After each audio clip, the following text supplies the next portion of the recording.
pris en flagrant délit, une fête barbecue a révélé l'infidélité de ma femme, le voisin s'est vanté de l'avoir mise enceinte. Vengeance, c'est ça, ta vie. Pourrie et puante. Comment ça, ce n'est pas traitable? La voix de Dean se brisa alors qu'il serrait les résultats d'analyse, ses jointures blanches sur le papier stérile. L'assistante médicale se décala, mal à l'aise. Monsieur, je vous demande de rester calme.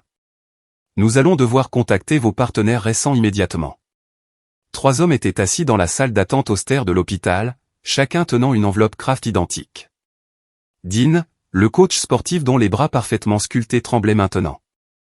Malik, le courtier immobilier tapa à accent grave l'œil dont la montre de créateur semblait se moquer de lui.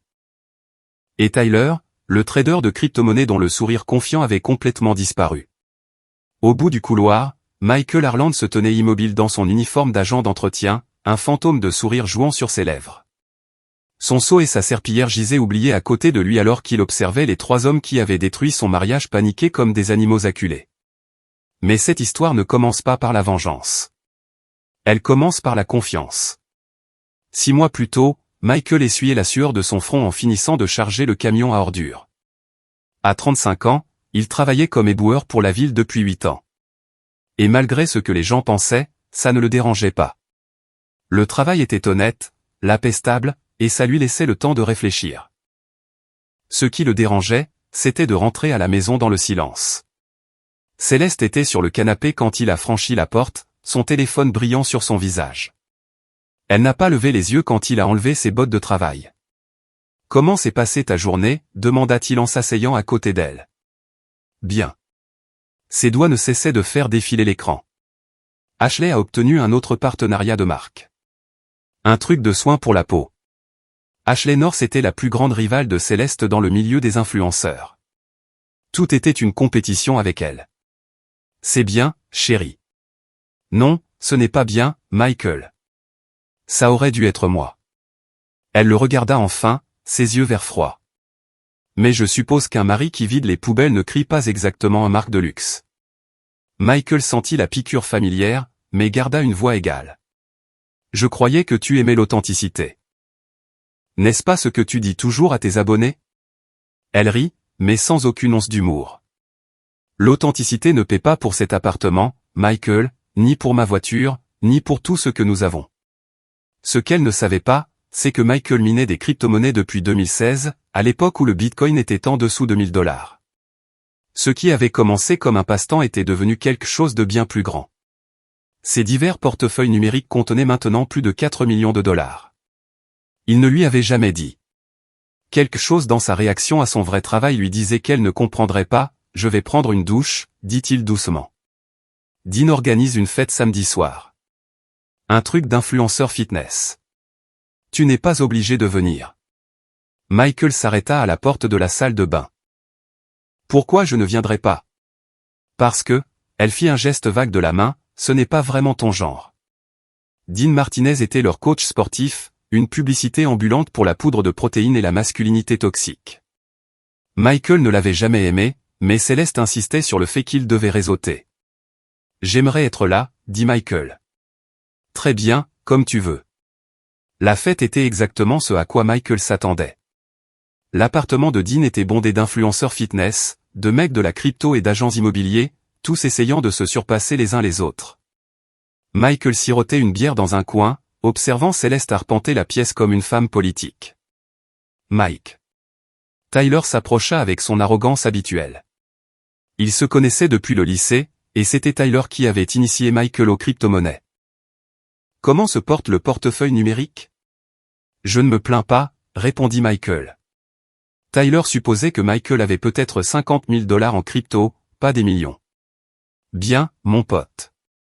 Et, tu as vu la nouvelle installation de Dean? Le gars a une salle de streaming entière maintenant. Michael suivit le regard de Tyler vers l'endroit où Dean faisait la démonstration d'un équipement de sport à un groupe d'admirateurs. Céleste se tenait au premier rang, suspendue à ses lèvres. Impressionnant, dit Michael d'un ton plat. Mec, ça va? Tu as l'air bizarre ce soir. Avant que Michael ne puisse répondre, Malik apparut à côté d'eux. Quoi de neuf, les gars? Tyler, j'ai cet immeuble de placement dont je t'ai parlé. Paiement en espèces uniquement, mais les rendements sont déments. Malik proposait diverses opportunités depuis des mois. Michael avait appris à ne plus l'écouter. C'est bon pour moi. Merci, dit Michael. C'est toi qui perds, mon pote. Certaines personnes sont tout simplement trop averses au risque pour bâtir une vraie fortune. Michael faillit rire. Averse au risque? Si seulement il savait. La fête continuait autour de lui, mais Michael se surprit à étudier la dynamique. La façon dont la main de Céleste s'attardait sur le bras de Dean, comment Tyler et Malik échangeaient des regards complices en discutant de leurs plans pour le week-end. L'exclusion subtile qu'il ressentait des conversations qui mouraient quand il s'approchait. À minuit, Michael trouva Céleste dans la cuisine en train de remplir son verre de vin. « Prête à y aller ?» demanda-t-il. « En fait, je reste pour aider à ranger. Dean a été si généreux en organisant ces événements. Je peux aider aussi. » « Non, c'est bon. Tu travailles demain matin. » Michael regarda autour de lui dans la cuisine. Elle était impeccable. « Qu'est-ce qu'il y a à nettoyer exactement ?» Les joues de Céleste rougirent. « Michael, s'il te plaît, ne rends pas les choses bizarres. » « Rendre quoi bizarre ? » Ce truc de jalousie. C'est embarrassant. Michael fixa sa femme de 7 ans. « Je ne suis pas jaloux, Céleste. Je suis confus. » « Confus à propos de quoi ? » ? « À propos du fait que ma femme veuille rester dans l'appartement d'un autre homme jusqu'à Dieu sait quelle heure pour nettoyer une cuisine qui est déjà propre. » La conversation autour d'eux s'était calmée. Michael sentait des regards sur eux. « Très bien, » siffla Céleste. « Je vais rentrer, mais tu es ridicule. » Le trajet de retour fut silencieux. L'esprit de Michael tournait à plein régime, mais il gardait les mains fermes sur le volant. Sur le siège passager, Céleste regardait par la fenêtre, les bras croisés. « Je suis désolé, dit-il finalement. Tu as raison. J'étais ridicule. » Elle se tourna pour le regarder, surprise. « Vraiment ? Vraiment. Je te fais confiance. C'est juste que... je m'inquiète parfois de ne pas être assez bien pour toi. » Son expression s'adoucit. « Michael, tu es très bien. Tu es juste différent de mes amis. » « Différent comment ? » ? « Tu es calme. Eux sont plus dynamiques. » « Dynamique. » Michael nota ce mot. « Je comprends, dit-il. J'essaierai d'être plus dynamique. » Céleste sourit et tendit la main pour lui serrer la sienne. « Je t'aime. Tu le sais. Je t'aime aussi. » Mais alors qu'ils entraient dans leur allée, Michael planifiait déjà son prochain coup. Faire confiance, mais vérifier. C'était quelque chose que son instructeur militaire lui avait inculqué des années auparavant. Le lendemain matin, Michael acheta un petit appareil d'enregistrement en ligne. Rien de sophistiqué, juste un enregistreur à commande vocale qui pouvait être facilement dissimulé. Il se dit qu'il était paranoïaque, qu'il laissait ses insécurités prendre le dessus. Mais la paranoïa, avait-il appris à l'armée, n'était qu'un autre mot pour la préparation. L'appareil arriva 2 jours plus tard.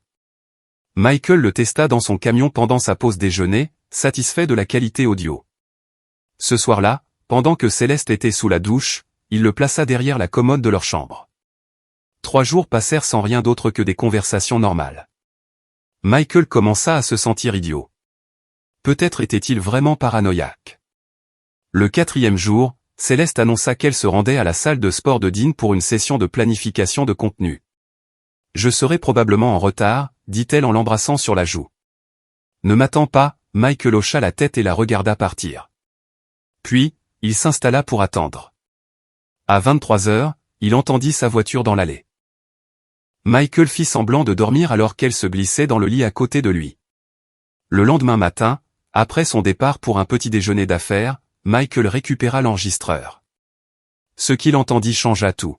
« Mon Dieu, j'avais besoin de ça. » La voix de Céleste était haletante, satisfaite. « Moi aussi. J'ai pensé à toi toute la semaine. » La voix de Dean était sans équivoque. « Il faut qu'on soit prudent. » Michael est déjà méfiant. « À propos de quoi ? » Il est devenu bizarre à ta fête. Il a demandé pourquoi je voulais rester tard. Dean rit. « Qu'est-ce que tu lui as dit ? » Qu'il était ridicule, ce qu'il était. Pauvre Michael. Toujours là, toujours silencieux, comme un meuble. Ils rirent tous les deux à cette remarque. La main de Michael se serra autour de l'enregistreur. En parlant de meubles, continua Dean, Tyler et Malik viennent demain soir. Pour ce truc dont on a discuté. La soirée bien-être. Ouais. Tu es sûr d'être partant? Tu plaisantes? Je meurs d'envie d'essayer un truc comme ça. Michael ne ferait jamais. Michael ne ferait jamais quoi? Tu sais, il est tellement vanille, si prévisible. Michael écouta le reste de la conversation, la mâchoire serrée. La soirée bien-être était apparemment une sorte d'activité de groupe qui n'impliquait certainement pas de méditation ou de yoga. Mais c'est l'enregistrement suivant qui le brisa vraiment.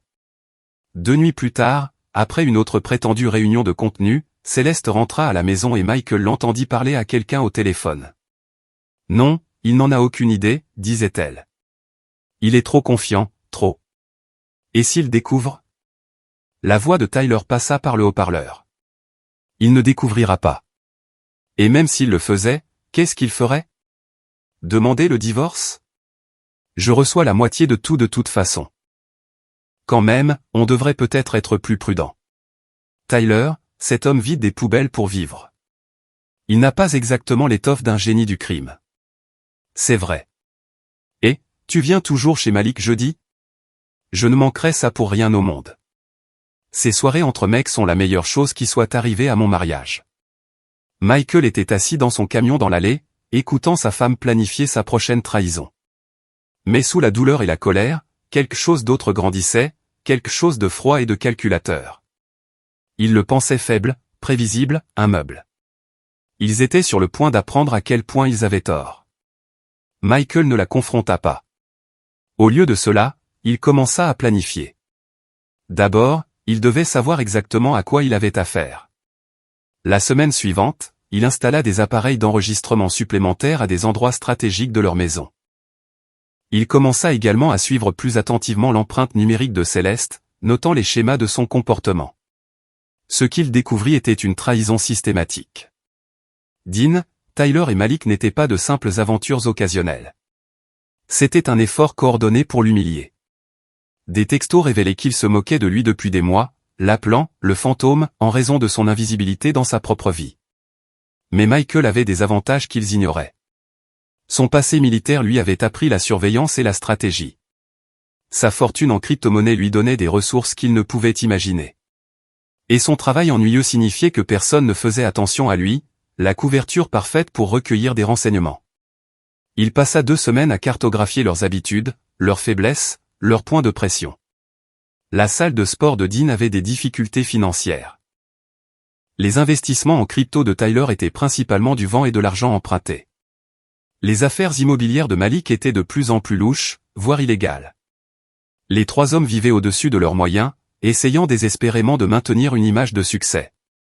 Tous les 3 étaient impliqués avec sa femme dans des tromperies de plus en plus élaborées. Le plan de Michael commença à prendre forme. La première étape était de créer de la distance. Michael trouva un petit appartement à l'autre bout de la ville et signa un bail sous une LLC qu'il avait créée des années auparavant pour ses investissements en crypto. Il commença à y déménager progressivement ses biens les plus importants, en prenant soin de ne pas alerter Céleste. La deuxième étape était de recruter de l'aide. Tamara Lee avait été technicienne médicale avant qu'une conduite en état d'ivresse ne lui coûte son emploi. Elle travaillait comme barista dans le café préféré de Michael depuis 6 mois, luttant visiblement. Plus important encore, elle lui devait une faveur. Michael avait payé anonymement ses amendes judiciaires quand elle ne pouvait pas se les permettre. « J'ai besoin de quelques consultations médicales », lui dit Michael lors d'un moment calme au café. Rien d'illégal. Juste des dépistages de santé. Quel genre de dépistage? Le genre qui pourrait éviter à certaines personnes de prendre de très mauvaises décisions. Tamara étudia son visage. C'est à propos de votre femme, n'est-ce pas? Michael ne le nia pas, êtes-vous intéressé? Qu'est-ce que vous auriez besoin que je fasse? Mettre en place un dépistage de bien-être masculin légitime. De vrais tests, de vrais résultats, mais j'ai besoin qu'ils soient interprétés d'une manière très spécifique. Michael, je ne peux pas falsifier des dossiers médicaux. Je ne vous demande pas ça. Je vous demande de mettre l'accent sur certains facteurs de risque, de créer un sentiment d'urgence autour du suivi médical. Tout sera médicalement exact. Tamara resta silencieuse un long moment. De combien on parle? 50 000 $. Ses yeux s'écarquillèrent. Vous êtes sérieux? On ne peut plus sérieux. Qu'est-ce que vous prévoyez exactement? Le sourire de Michael était froid. Je vais leur donner exactement ce qu'ils méritent. Le dépistage de bien-être était l'idée de Céleste, ce qui le rendait parfait. Je veux faire quelque chose de différent avec mon contenu, annonça-t-elle au petit déjeuner.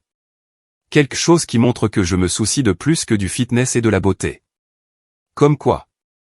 La santé masculine. C'est un domaine mal desservi et Dean pense que ça pourrait être énorme pour ma marque. Bien sûr que Dean pensait ça. C'est une excellente idée, dit Michael. Très authentique. Je pensais qu'on pourrait faire toute une campagne. Des dépistages gratuits, peut-être s'associer avec des salles de sport et des entreprises locales. Ça a l'air cher. J'ai quelques économies. Elle n'en avait pas, et je suis sûr qu'on peut trouver des sponsors. Michael fit semblant de réfléchir. Tu sais quoi? Je pense que c'est brillant. En fait, j'aimerais aider à le financer. Vraiment? Absolument. De combien as-tu besoin? Peut-être 10 000 $ pour commencer. Et si on disait 25 000 $? Les yeux de Céleste s'illuminèrent. Vraiment, Michael? C'est incroyable. Merci. Je crois en toi, chérie. Je l'ai toujours fait. La culpabilité vacilla sur son visage un instant, puis disparut. L'initiative pour le bien-être masculin fut lancée 2 semaines plus tard. Céleste en fit une promotion intensive sur les réseaux sociaux, se positionnant comme une défenseur avant-gardiste de la santé masculine. La réponse fut enthousiaste, surtout de la part de ses abonnés masculins. Dean, Tyler et Malik furent parmi les premiers à s'inscrire, désireux de soutenir le nouveau projet de Céleste et d'obtenir des dépistages de santé gratuits au passage. C'est du génie, dit Tyler à Michael à la salle de sport. Ta femme a vraiment une idée géniale. Elle a toujours été intelligente, répondit Michael. Tu as de la chance, mec. Céleste est, genre. Elle a tout pour elle. Michael hocha la tête. Je sais exactement ce que j'ai. Les dépistages eurent lieu à la salle de sport de Dean, ce qui était parfaitement logique puisqu'il était l'expert en fitness. Tamara arriva en tenue médicale professionnelle, accompagnée d'un service de laboratoire mobile légitime que Michael avait engagé. Les tests étaient complets, analyse de sang, dépistage des IST, marqueurs cardiaques, tout ce qu'un homme soucieux de sa santé voudrait savoir. Les 3 hommes se soumirent à la batterie complète de tests, plaisantant sur leurs résultats avec la confiance de ceux qui n'ont jamais affronté de réelles conséquences. Quand aurons-nous les résultats? Demanda Dean. D'ici une semaine, répondit Tamara professionnellement. Nous vous appellerons pour planifier des consultations individuelles. Rien d'inquiétant, n'est-ce pas, rit Malik. Je me sens en pleine forme. C'est ce que nous sommes ici pour déterminer, dit Tamara d'un ton neutre. Michael observait de l'autre côté de la salle, faisant semblant de nettoyer des équipements tout en documentant tout. La première phase de son plan était terminée. Les résultats revinrent, propres, comme prévu. Les 3 hommes étaient en bonne santé. Mais ce n'est pas ce qu'on leur a dit. Monsieur Martinez, dit gravement Tamara lorsque Dean arriva pour sa consultation. Nous devons discuter de vos résultats. Tout va bien? Je crains que nous ayons trouvé des marqueurs préoccupants. Votre dépistage des IST a révélé une exposition à une souche particulièrement résistante du VPH. Ce n'est pas immédiatement dangereux, mais cela nécessite un traitement immédiat et un traçage des contacts. Le visage de Dean devint blanc. Qu'est-ce que ça veut dire? Ça veut dire que vous devez contacter tous les partenaires romantiques que vous avez eus au cours des 6 derniers mois. Ils doivent tous être testés immédiatement. Mais je me sens bien. Cette souche peut être asymptomatique pendant des mois. C'est ce qui la rend si dangereuse. Des conversations similaires eurent lieu avec Tyler et Malik au cours des 2 jours suivants. On dit à Tyler qu'il avait des marqueurs élevés suggérant un début de chlamydia. On informa Malik d'une infection bactérienne préoccupante nécessitant un traitement immédiat. On donna aux 3 hommes de vrais médicaments des antibiotiques qui ne leur feraient aucun mal mais qui renforceraient l'illusion du traitement. Plus important encore, on leur dit de contacter leur partenaire immédiatement. Michael attendit que le chaos commence. Il commença par des textos paniqués. Urgence. Faut qu'on parle maintenant. Le message de Dean à Céleste fut intercepté par le logiciel de surveillance que Michael avait installé sur leur ordinateur portable partagé. « Qu'est-ce qui ne va pas ?» répondit Céleste. « Je ne peux pas t'écrire ça. Viens. C'est à propos du dépistage de santé. » En quelques heures, les trois hommes étaient en mode crise. Ils débarquèrent dans l'appartement de Dean comme un conseil de guerre, discutant de leur diagnostic à voix basse et terrifiés. Comment est-ce possible ? Tyler arpentait le salon. On a tous été prudents. Prudents, rit amèrement Malik. On partageait la même femme depuis des mois. Baisse la voix, siffla Dean. Les murs sont fins. Qu'est-ce qu'on va dire à nos copines, nos femmes ? Je ne sais pas. Je ne sais vraiment pas, Michael écouta l'enregistrement plus tard, savourant leur panique. Mais ce n'était que le début. La phase suivante nécessitait une manipulation plus délicate. Michael commença à soumettre anonymement des informations à des blogueurs santé locaux sur une possible épidémie d'IST parmi les influenceurs fitness. Il fournit juste assez de détails pour que ce soit crédible, sans mentionner de nom. L'histoire prit rapidement de l'ampleur. En quelques jours, plusieurs blogs de santé et de fitness discutaient de l'importance du dépistage régulier et des dangers cachés de la culture des influenceurs. Le nombre de membres de la salle de sport de Dean commença à diminuer. Les gens commencèrent à poser des questions embarrassantes sur ses initiatives de bien-être. La chronique de conseil en crypto de Tyler fut inondée de commentaires demandant s'il était aussi négligent avec ses investissements qu'avec sa santé. Les clients immobiliers de Malik commencèrent à demander des réunions sur les divulgations de santé et la responsabilité liée au mode de vie. Les trois hommes voyaient leurs images soigneusement construites s'effondrer, et ils n'avaient aucune idée de la raison. Mais Michael n'avait pas terminé. La phase 3 était plus personnelle. Il contacta Ashley North, la rivale de Céleste, via une adresse email anonyme. « J'ai des informations sur Céleste Harland qui pourraient vous intéresser », écrivit-il. Une récente campagne sur la santé masculine a une histoire en coulisses très intéressante. Ashley répondit en quelques heures. Quel genre d'informations ? Michael lui envoya des enregistrements soigneusement édités de Céleste se moquant de ses abonnés, discutant de sa fausse authenticité et se vantant de manipuler son public. Rien sur l'affaire, ça viendrait plus tard. Où avez-vous obtenu ça ? Demanda Ashley. Disons simplement que je suis quelqu'un qui croit en la responsabilité. Que voulez-vous en retour ?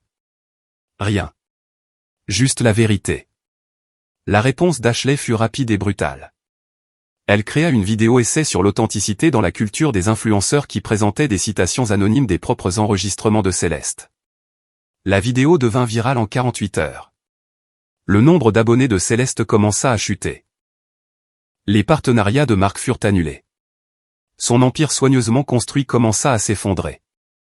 Michael observait tout depuis son appartement secret, surveillant les flux de surveillance de leur maison. Céleste était en pleine spirale, passant des appels téléphoniques de plus en plus désespérés à ses contacts dans l'industrie. « Je ne sais pas d'où ça vient », sanglotait-elle à son agent. « Quelqu'un me cible. Qui ferait ça ? Je ne sais pas. Peut-être Ashley. Peut-être un concurrent. » Jamais elle ne suspecta son mari calme et prévisible. La phase finale fut la plus satisfaisante. Michael organisa un événement de suivi de bien-être à la salle de sport de Dean, ostensiblement pour discuter des résultats du dépistage et répondre aux préoccupations de la communauté. Il en fit la promotion via les comptes de médias sociaux de Céleste, le présentant comme une initiative de transparence. Les trois hommes y assistèrent, espérant réhabiliter leur réputation. La salle était bondée d'influenceurs, de clients et de curieux. Ce qu'ils ne savaient pas, c'est que Michael avait installé des caméras dans tout le bâtiment.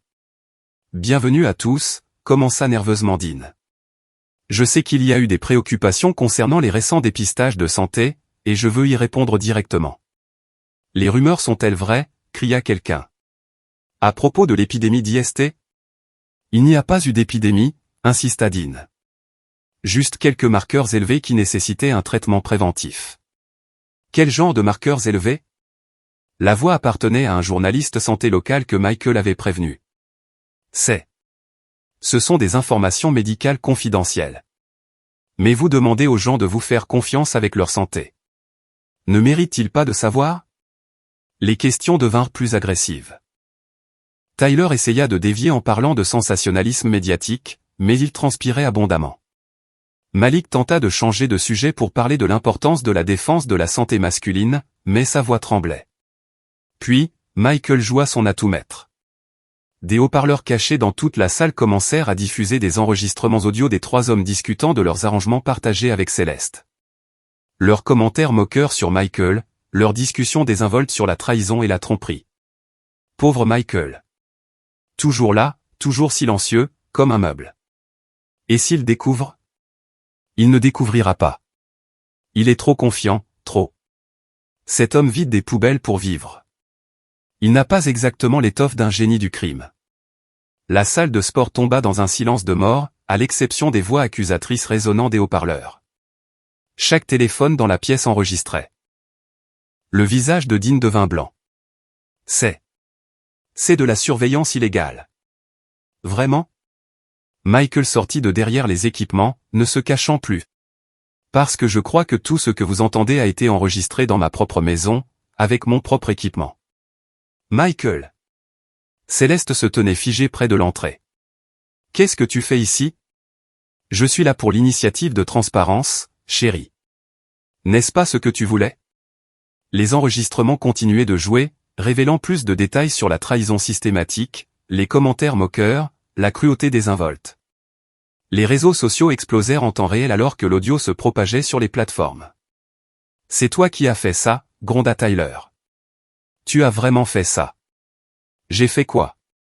La voix de Michael était calme, presque conversationnelle. J'ai fourni des dépistages de santé. J'ai soutenu la carrière de ma femme. J'ai fait confiance à mes amis. Tu nous as sabotés. Je vous ai donné exactement ce que vous avez demandé, la transparence. Dean se jeta en avant, mais Michael était prêt.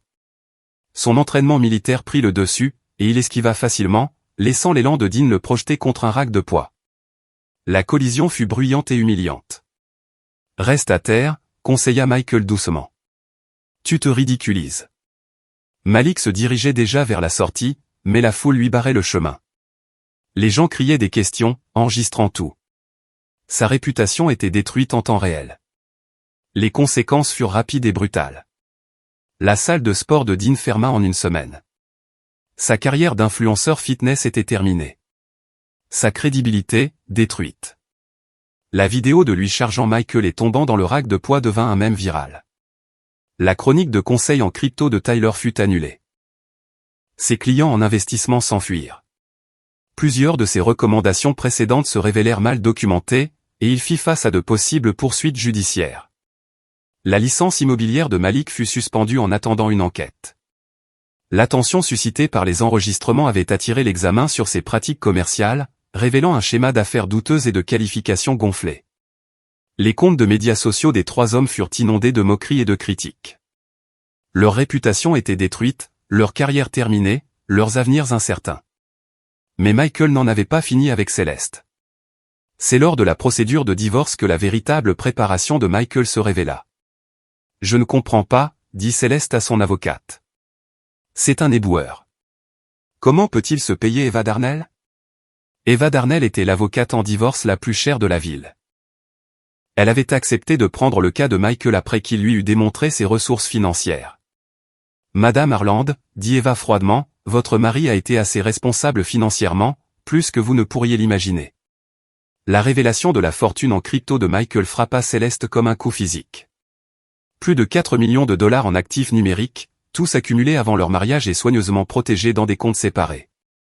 Il m'a caché de l'argent, accusa Céleste. Il a protégé des actifs qui n'ont jamais été des biens matrimoniaux, corrigea Eva. Des actifs qui sont antérieurs à votre mariage et ont été acquis grâce à ses investissements personnels. Mais le style de vie que nous avons mené a été financé par sa générosité, pas par des actifs matrimoniaux. Votre mari a été extraordinairement généreux avec de l'argent qui n'a jamais été légalement le vôtre. La découverte financière fut dévastatrice. Non seulement Céleste ne recevrait aucune part de la fortune en crypto de Michael, mais elle avait également accumulé des dettes importantes à travers sa carrière d'influenceuse ratée. Ses revenus s'étaient taris. Ses partenariats de marque étaient annulés, et elle faisait face à de possibles poursuites judiciaires de la part de sponsors pour lesquels elle n'avait pas livré la marchandise. « Je veux une pension alimentaire », exigea-t-elle. « Sur la base de quoi ?» demanda Eva. « Vous avez été le principal soutien de famille dans votre mariage grâce à vos revenus d'influenceuse. L'emploi de votre mari comme agent de propreté fournit un revenu stable mais modeste. Dans des circonstances normales, il pourrait avoir une créance contre vos revenus plus élevés. Mais je n'ai plus de revenus maintenant. Ce n'est pas la responsabilité de votre mari. » Le règlement final fut brutal dans sa simplicité. Céleste n'obtint rien, sauf ses dettes et sa réputation brisée. Michael garda ses actifs, son travail stable et sa dignité. 6 mois plus tard, Michael se tenait dans son nouvel appartement, regardant la ligne d'horizon de la ville. L'espace était moderne, confortable et entièrement à lui. Pas d'espace partagé, pas d'appareil d'enregistrement caché, pas besoin de surveillance. Son téléphone vibra, un texto d'un numéro inconnu. « Michael, s'il te plaît, il faut qu'on parle. Je suis désolé. Je suis tellement désolé. » Il supprima le message sans répondre.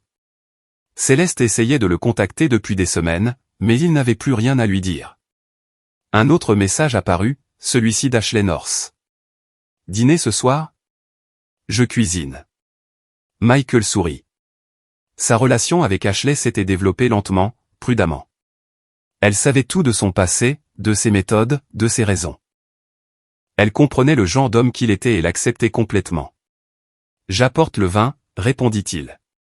Alors qu'il se préparait à partir, Michael aperçut son reflet dans le miroir de la salle de bain. L'homme qui le regardait était différent de celui qui rentrait autrefois dans le silence et la trahison. Cet homme était confiant, assuré, dangereux si nécessaire. Il n'était pas faible. Il n'était pas prévisible. Il n'était pas un meuble. Il était exactement celui qu'il avait toujours été. Il n'avait juste jamais pris la peine de regarder. Les nouvelles du soir jouaient en arrière-plan alors que Michael se préparait pour le dîner. Le présentateur discutait d'un scandale commercial local impliquant des pratiques immobilières frauduleuses.